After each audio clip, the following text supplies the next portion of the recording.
Van kleintyd af het ek jou hand gevat, jou geleer van liefde, geloof en krag. Ek het elke traan en elke lag geken en gebid dat God jou altyd sal beskerm. Jy het gegroei tot 'n vrou so mooi, met 'n sagte hart en 'n lig wat nooit verdwyn. Dis my grootste trots om na jou te kyk en te weet jy is gereed vir jou eie reis. My werk as pa is amper klaar, maar liefde hou nooit op nie, dis vir altyd waar. Nou draai jy haar hart, wees sag daarmee. Sy's die mooiste geskenk wat God vir jou kan gee.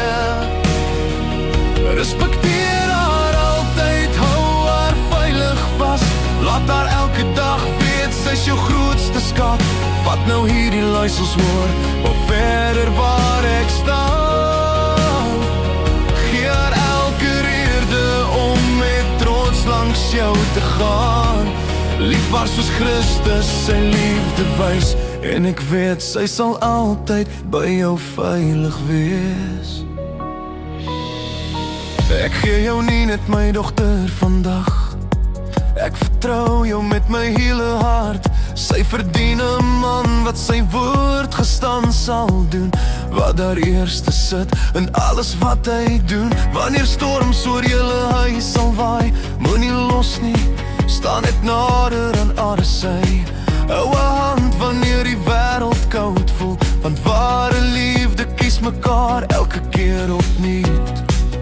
Beloftes word nie net met woorde gemaak, maar met elke dag se klein opoffering.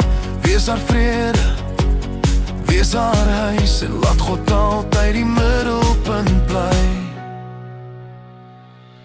Nou draai jy haar hart, wees sag daarmee. Ek gee haar met vrede, want ek sien jou heerlikheid.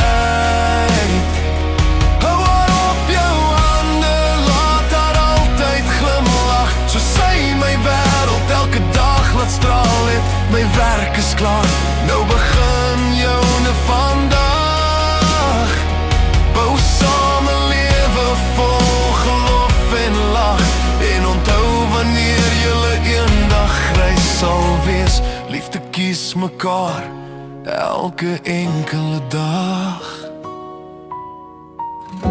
Sy sal altyd my dogtertjie bly, maar vandag word sy jou grootste seun.